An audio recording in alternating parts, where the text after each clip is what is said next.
Ons groet ook vanoggend elkeen van ons aanlyn kykers. Baie welkom op Sondag 13 April 2025. Dis Palm Sondag, dis die laaste Lydenssondag. Ons gaan ook met hierdie dag die groot Lydensweek in, waarin ons uiteindelik ook Vrydag, Goeie Vrydag vier. En dan komende Sondag die 20ste April, Paas-Sondag, Paasfees. En mag die Here ons help. En ons gaan vandag stil staan by presies dit wat daardie dag gebeur het, naamlik die bekende, soos ons dit ken, intog in Jerusalem, en dan uiteindelik Jesus wat dan nou by die disippels aandring om uiteindelik te gaan plek regmaak waar hulle dan nou saam kan wees. So as ons dit lees, dan sê ons mekaar die volgende vers 28. Nadat Jesus hierdie dinge gesê het hy voor hulle uitgeloop op pad na Jerusalem toe. Toe hy naby Betfage en Betanië kom teen die Olyfberg, stuur hy 2 van sy disippels vooruit met die opdrag: gaan na die dorpie toe, daar reg voor julle. Net soos julle inkom, sal julle daar 'n jong donkie kry wat vasgemaak staan. Geen mens het nog ooit op hom gery nie. Maak hom los en bring hom hier.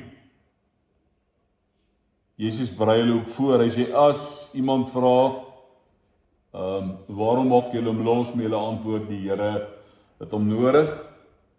En dan vers 32 sê dit gebeur presies so. Die 2 wat gestuur is, gaan doen, kry alles net soos wat hy vir hulle gesê het.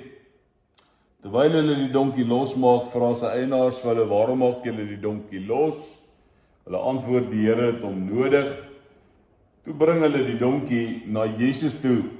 Daarna gooi hulle van hulle klere op sy rug en help Jesus op. En terwyl hy aanry, het hulle van hulle klere op die pad oopgegooi. Toe hy naby die stad kom, teen die afdraand van die Olyfberg, het die hele skare juigende volgelinge God uit volle bors begin prys oor al die wonderwerke wat hulle gesien het. Hulle het gesing, loof die koning, hy wat in die naam van die Here kom, vrede in die hemel en eer aan God in die hoogste hemel. Paar van die fariseërs uit die skare sê toe vir Jesus, meneer, maak stil u volgelinge. Maar hy antwoord, ek sê vir julle, as hulle stil bly, sal die klippe uitroep. Toe hy nog nader kom en die stad voor hom sien, het hy daaroor gehuil en gesê, as jy vandag tog wou insien wat vir jou vrede nodig is, maar nou is jy blind daarvoor. Daar sal dae oor jou kom dat jou vyande vestings teen jou oprig en jou omsingel en jou van alle kante beleer. Hulle sal jou met die grond gelyk maak en jou inwoners uitwis. Hulle sal in jou nie een klip op die ander laat bly nie, omdat jy die betekenis van die tyd toe God gekom het om jou te red, nie besef het nie. Kom ons lees tot sover en kom ons bid saam. Here, as ons hierdie woorde hoor, dan vra ons vanoggend, kom help ons om dit te verstaan. Dis woorde wat ons ken, dis 'n gedeelte wat vir ons bekend is, dis iets wat ons sê, maar ons weet dit eintlik. So, ek kom bid maar net vanoggend, help ons om nie nou af te skakel of uit te skakel en te sit en dink oor die week nie, maar uiteindelik te sê, wat wil die Here vandag vir my sê?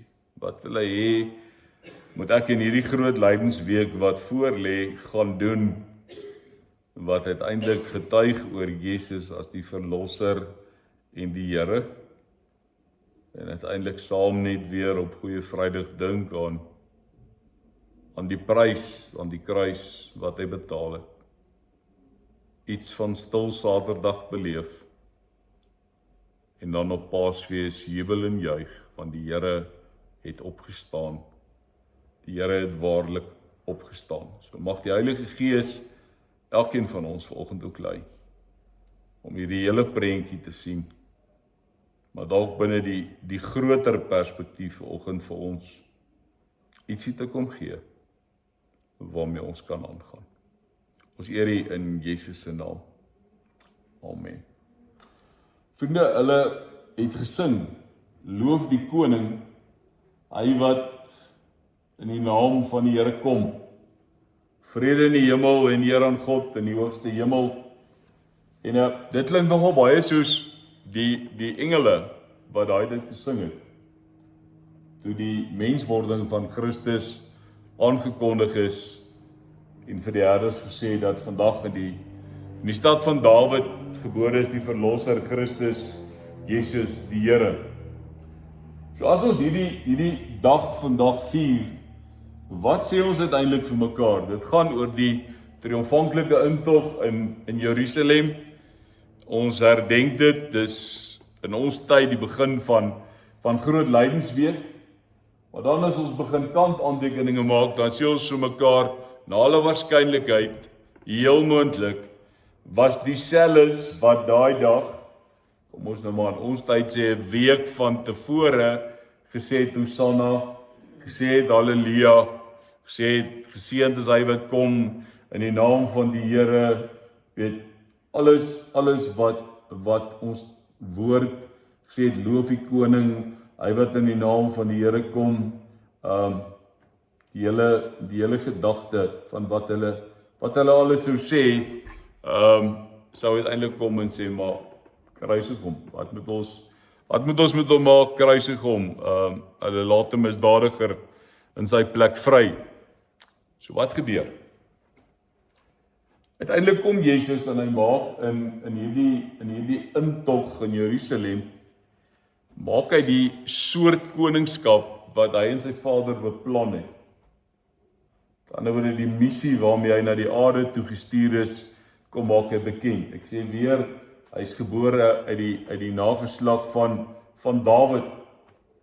En dan onthou mens dat die sterrekykers uit die ooste gekom het en gesê het, waar is hy wat gebore is as die koning van die Jode? Ons onthou ook dat in die ondervraging wat plaasgevind het, is daar onder andere vir hom gevra, maar is jy die koning van die Jode? En die mense nou nogal toe nou ontsteld was, en dan nou heel ironies, dat liewe Pilatus toe nou besluit, bo aan die kruis, sal daar dan nou staan, Jesus Christus, die koning van die Jode. So, die mense het nie lekker geweet hoe en wat en waar. Maar kom ons begin en ons sê vir mekaar, kort na Jesus se begin van sy openbare bediening, weet ons mos nou dat hy die woestyn ingelei is deur die duiwel om versoek te word. En ek dink as 'n mens praat oor koningskap, ons koning is nederig, hy ry op 'n donkie, as ons vir mekaar sê, loof die koning, hy wat in die naam van die Here kom, dan moet ons vir mekaar sê, hy wys hierdie koningskap lankal al, daar so lyn deur sy aardse bediening. En waar wys hy dit vir ons, is in daardie versoeking. Want wat gebeur? Sy koningskap en die styl van sy koningskap maak dat hy die duiwelse voorstelle vir koningskap en voorwaardes vir koningskap, dat hy dit verwerp en van die hand wys. So ons net mooi terug onthou, die duiwel daai tyd het vir hom gesê, ek gee vir jou al die koninkryke van die wêreld, jy kan dit kry, is een dingetjie, is eintlik maklik, al wat jy doen is jy buig die knie voor my en jy erken my as die owerste van hierdie wêreld. So wat gebeur? In die duiwelse subtiele versoeking, sê hy vir Jesus, daar's 'n ander pad van oorwinning.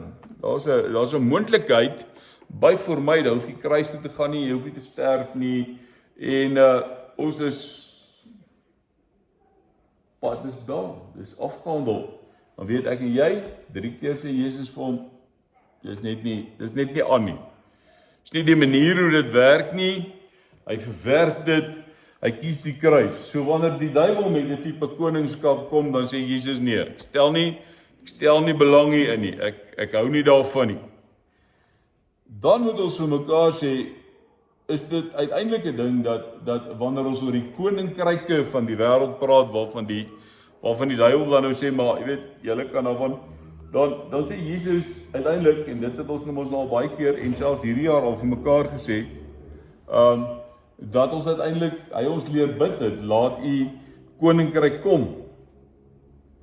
En vir die koninkryk het hy gekom, en vir die koninkryk het hy uiteindelik aan die kruis gesterf. So ons moet vir mekaar sê, dat die mense het ook vir Jesus om die verkeerde rede wou koning maak. Baie wonderwerke gedoen. Siekes genees, hongeriges gevoed, mense van demone verlos.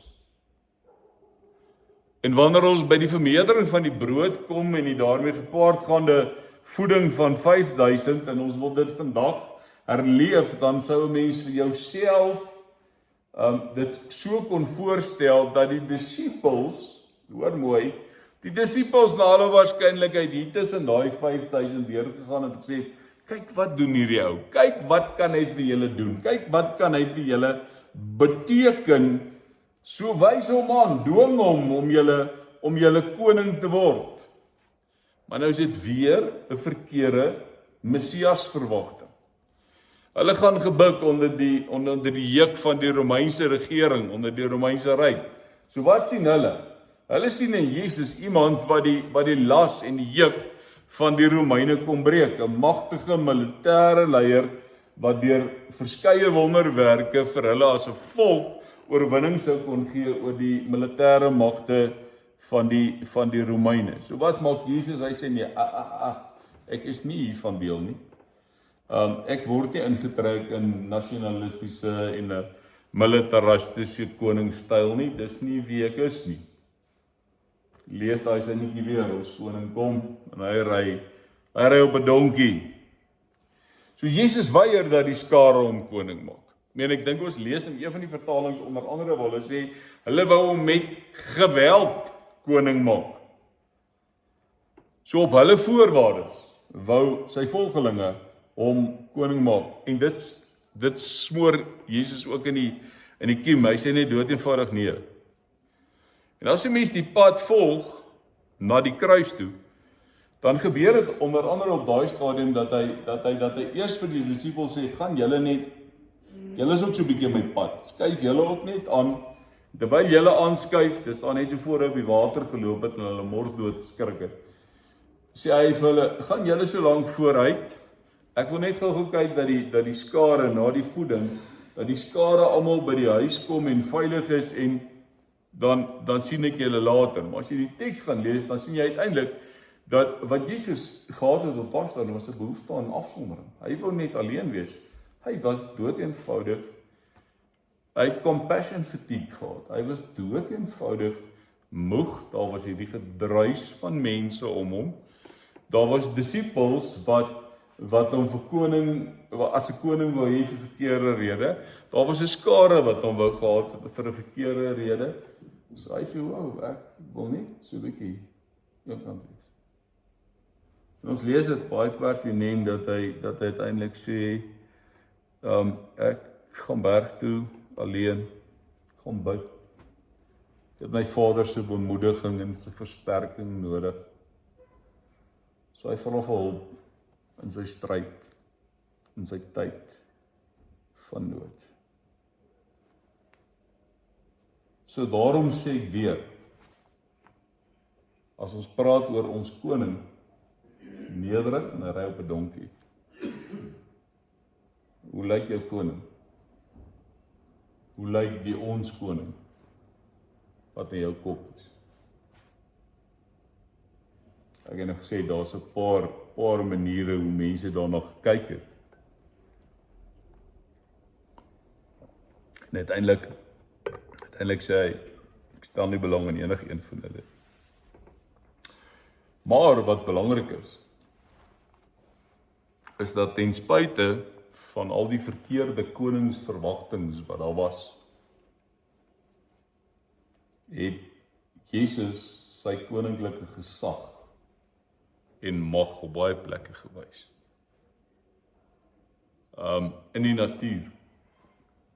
Onthou waar die disippels gesê het, wie is hy dat hy dan nou oor die wind en oor die see en oor alles mag het. So ons sien sy almag in die natuur. Ons sien dit wanneer hy siekes genees en wanneer hy mense se gesondheid herstel. Ons sien sy almag en sy koningskap en sy heerskappy, sy in beheer wees van alles, wanneer hy mense verlos van die bose, en natuurlik dat hy ook gesag het oor dood en lewe en dat hy mense uit die doodheid opwek.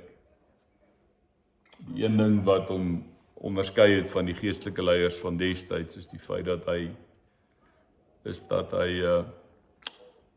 weer vir mense hulle lewe kon teruggee. So baie belangrik is ons na daai prentjie kyk, hy ry op 'n donkie, is om te sê, hierdie is 'n liefdesbediening. Maar kyk maar nou donkiekies. Eintlik baie nice diertjies. En Jesus kies so rydier, so eenvoudige dier. En hy demonstreer doelbewus sy koningskap deur op hierdie donkie te ry. Om in Jerusalem in te ry. En die van julle wat op YouVersion is, sal jy waarskynlik vanoggend hierdie versie gekry het. Sagaria 9 vers 9 op Palm Sondag om te sê, Jubel Sion, juig Jerusalem, jou koning sal na jou toe kom, hy is regverdig en hy is 'n oorwinnaar, hy is nederig en hy ry op 'n donkie op die hingsval van 'n donkie. Profesie gaan in vervulling ook met dit wat op Palm Sondag gebeur. So Jesus kies donkie, nederige edelrydier van daardie tyd. Maar, en daaroor moet ons dalk net so bietjie stil staan saam met hom, is wanneer hy afkom, staan hy so 'n bietjie, dan kyk hy oor die Jerusalem en hy huil. En dan sê as jy maar net wil insien wat nodig is vir julle vrede. Maar julle is blind daarvoor. Laaste vers wat gesê, julle het die dag gemis toe daar vir julle gesê hoe daar vir julle redding moontlik is. Want julle was net met julle eie agenda en met julle eie saak besig. So selfs Palm Sondag se gebeure is al deel van die sameswering om Christus dood te maak. Dit was reeds aan die gang en dit word net dood eenvoudig 'n sinnetjie wat in verskillende van die evangelies neergeskryf word, waar daar gesê word, hulle het op verskillende maniere gesoek na iets om hom oor hom te kla, om hom skuldig te bevind sodat hulle iets kon kry om van hom ontslae te raak. So die realiteit, sê ek weer, as hy daar afry Jerusalem in, dan weet hy wat wag. Hy weet, dis nie 'n koninklike ontvangs nie, dis nie 'n partytjie nie, want sy koningskap is een van liefde en vrede. Maar tog selfs wanneer hy Jerusalem inry, en ek het nou gesê, ons kan daarby bietjie stil staan, is dat hy voor hierdie finale gebeure tog die mense oproep tot 'n finale insig. Sê maar, wil julle net nog weer 'n slag dink nie.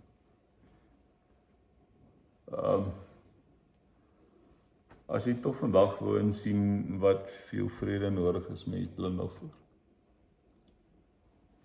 Nou wat maak hierdie mense? En ons het nou verlede week het ons bietjie daaroor gepraat oor hoe hulle hom probeer beskuldig het. Wat se beskuldigings hulle teen hom probeer inkry het, en uiteindelik was daar toe nou tweeetjies binne Joodse gebruike dat daar wat 2 of 3 in my naam by mekaar is. Nou ons dink baie keer dit gaan oor gebed. Dit gaan daaroor dat om iemand skuldig te bevind, moet daar ten minste 2 getuies by mekaar wees. Maar kom ons gaan nou daar verby vir vandag. Belangrik is hulle het gesoek. Hulle was daarmee besig. So hulle het hom beskuldig dat hy 'n koning is wat opstand en verdeeldheid wil veroorsaak. En dan vra Pilatus mos nou vir hom, is jy die koning van die Jode?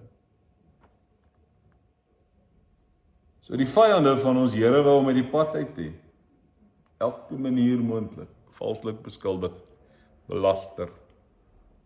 En uiteindelik, Hosanna, kruisig hom. Hosanna, kruisig hom.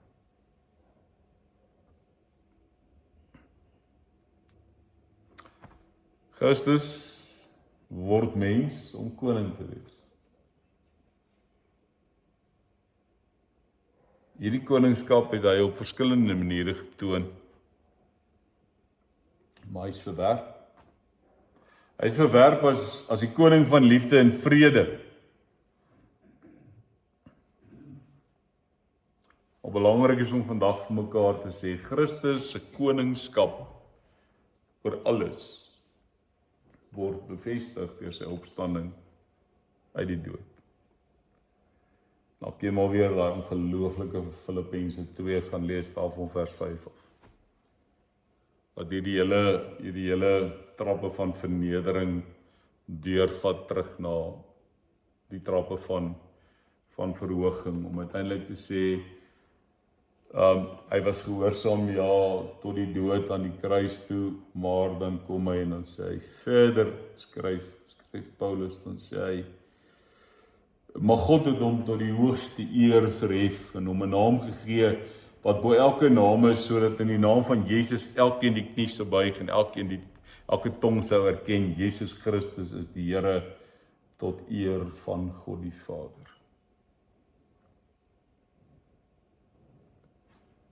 So wat wil ek jou vandag vra? Wat wil die Here op jou hart kom neersit en sê, gaan sit dalk so 'n bietjie met hierdie ongemak in jou lewe en hierdie groot lydensweek.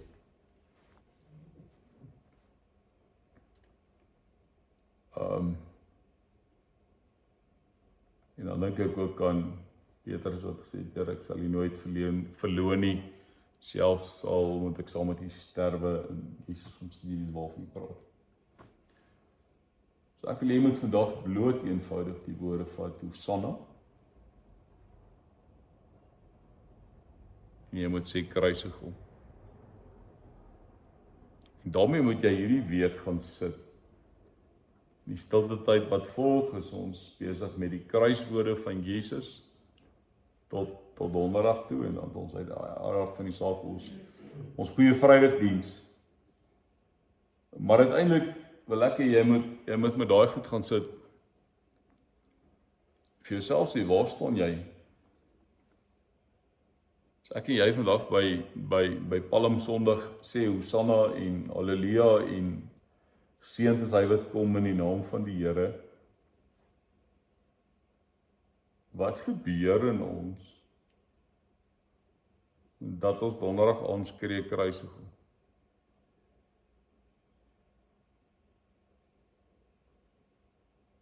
Dat ek 'n Petrus word wat weet ek het hom verloon, maar tog op 'n afstand wil staan en kyk na wat gebeur.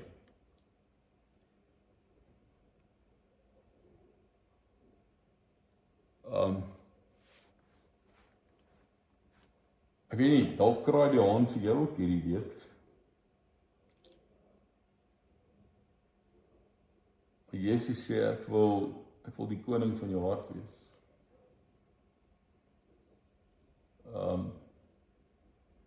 En het ons in die wet altyd gesê, hy sê ek is 'n jaloerse God. Ek deel nie my troon met iemand anders nie. So wie sit op die troon van jou hart? En dis wat ons ten diepste vir mekaar moet vra. En die realiteit, en dit moet ons vir mekaar sê, en dis hoekom ons in 'n geloofstradisie is wat baie sterk fokus op die kruis en die opstanding van die Here Jesus Christus, die hemelvaart, Pinkster, uitstorting van die Gees, verwagting van die wederkoms, is om te sê, Ons verhouding met God gaan nie oor 'n dag nie. Dit gaan nie oor 'n enkele geleentheid nie. Dit gaan oor 'n sameloop letterlik van die skepping af met 'n God wat nooit laat vaar die werke van sy hand doen. As jy die Bybel lees, is daar genoeg rede vir God om te sê,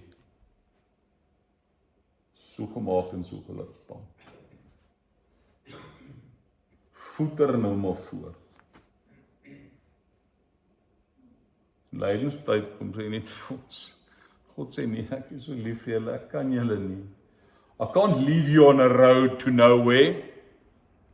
Kom terug by die weg, die waarheid en die lewe. Sy naam is Jesus. Dis my seun vir wie ek baie lief is. Maar ek is so lief vir hom en vir julle dat ek hom vir julle opoffer. So mag hy die sleutels van jou hart dra. Mag hy die beheer hê oor jou verhoudings met wie jy saam op pad stap.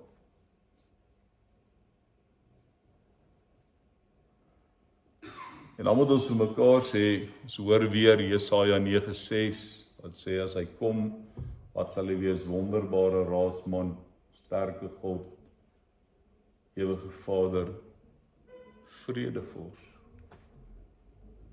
So die bloed van Jesus, die offer sou vrede en versoening tussen ons en God bring. As koning word hy die vredevors. So hy is die koning van vrede. En daarom moet ons vir mekaar sê, die koning, die aarde, moet die koning ontvang. En dan dink ek spesifiek aan Joy to the World, wat ons so mooi sing. Daai Engelse stukkie wat sê, let earth receive her king.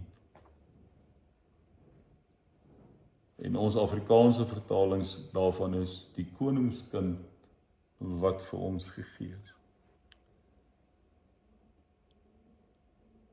So die liewe Jesus van die krib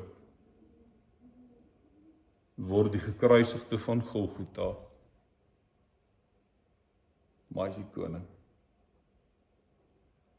So die sterrekykers kom vra, waar is die koning van die Jode? Dwars deur sy verhoor word al gesê, is jy die koning van die Jode? En dan, dit is my ongelooflik hoe Jesus dit hanteer en sê, maar jy sê dit. Nou kwaad wat rasie, jy kom met jou mond uit, maar. En dan natuurlik daardie aangrypende getuienis. Wanneer Jesus sy laaste asem uitblaas. En die Romeinse soldaat sê, maar hierdie man, hy was onskuldig. En dan ook sy getuienis gee, as 'n buitestander, as 'n omstander, as iemand wat nie nodig gehad het om iets te sê nie, maar wat nie deur dit wat gebeur het, so aangegryp is, dat hy net gesê het, maar hierdie man was onskuldig. Hy is die seun van God. So mag ek en jy in hierdie tyd opnuut weer ons koning ontvang. Mag ons in die kind van die krib koning aan die kruis sien. Kom ek gee vir jou tyd om so 'n bietjie stil te word.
Dankie Here dat ons vandag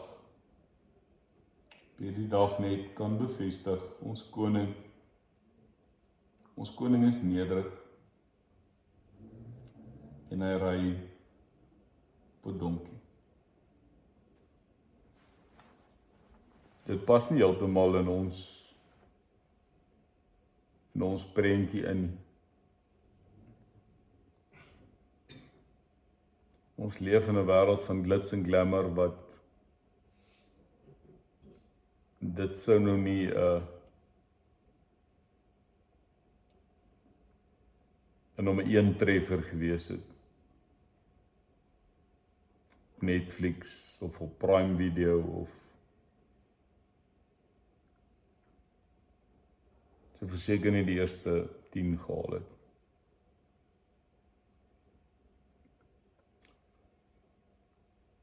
Maar dis wie hy is. Nie gekom om spectacular te wees. Hy het gekom in nederigheid en in eenvoud tuis te gevind by die diere, vriende gewees met die hongeriges, die uitgestotenes, die randfigure van die samelewing. Hy het voortdurend die gesag van die vernames en die vooraanstaandes en die gesienes uitgedaag en het gesê, my koninkryk werk dit anders. Wie eerste wil wees, moet laaste wees. En dit wys Palm Sondag, hy ry op 'n donkie. Dit wys Goeie Vrydag, die sterf van 'n kruis. Dit wys Paas-Sondag, want die seun van die mens het nie 'n plek gehad om sy kop neer te lê. Hy is uiteindelik in iemand anders se graf begrawe.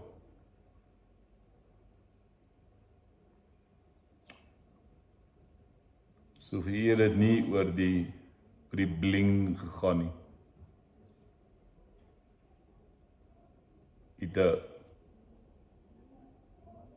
kritiese, belangrike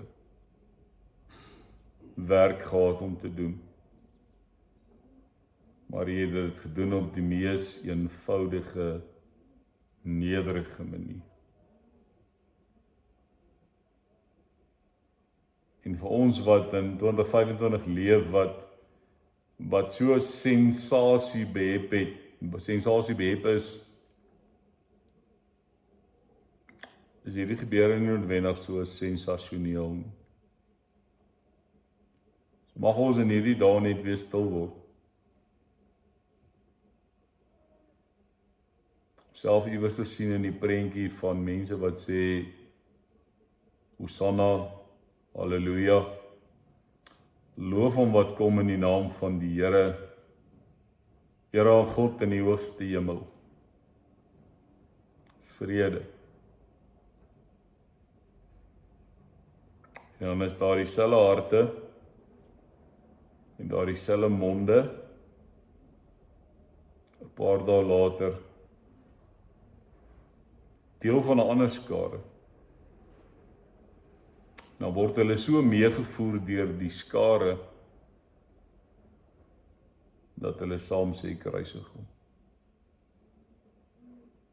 So mag ons hierdie week daarmee gaan stil word en gaan besig wees.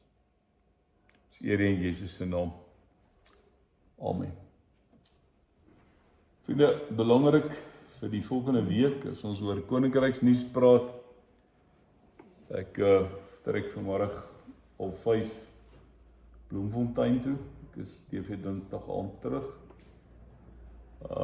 Dan herinner ek net dat ons komende donderdag die 17de 10:00 ons nagmaal by die huis vir bejaardes het met die oog op Goeie Vrydag en Paasfees.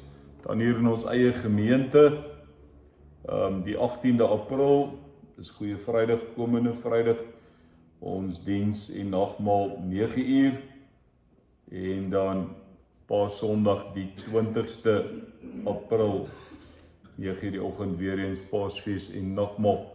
So jy is baie welkom om dit so saam met ons by te woon. As jy weggaan vir die naweek, weet net alles behalwe die tuis vir bejaardes se byeenkoms sal op YouTube beskikbaar wees. En dan vra ons, en dis nou nie verpligtend nie, jy is opsioneel, maar dat ons Vrydag dalk so 'n bietjie donkerder aantrek, net ietsie van die verskil, vandag die groen van die palm, Vrydag dan nou die swart, en dan Sondag wil ek nie sê trek net wit aan nie, maar so vrolik en opgewonde as moontlik in terme van dat ons ook iets in ons kleredrag sê van hoe ons deur hierdie verskillende stasies beweeg op die lydingsweg van die Here Jesus. So, en dan onthou maar net, ek het dit, daar is nou, ek staan van hom kyk, ek het ook geslaat daar. Dis net om te sê, daar is die program, ek het hom vir julle gestuur, julle sal dit nog ingehaal vandag se diens, maar daar is die naweek, daar is die week, daar is die week se verloop. Wees welkom om my te kontak, selfoon boodskapdiens 083-654-0806. Mag dit vir almal van julle as aanlyn kykers 'n geseënde week wees. Die nie weggaan vir die Paasnaweek, mag die Here u ook beskerm en veilig terugbring. En mag dit met elkeen van u goed gaan. Tot 'n volgende keer. Totsiens.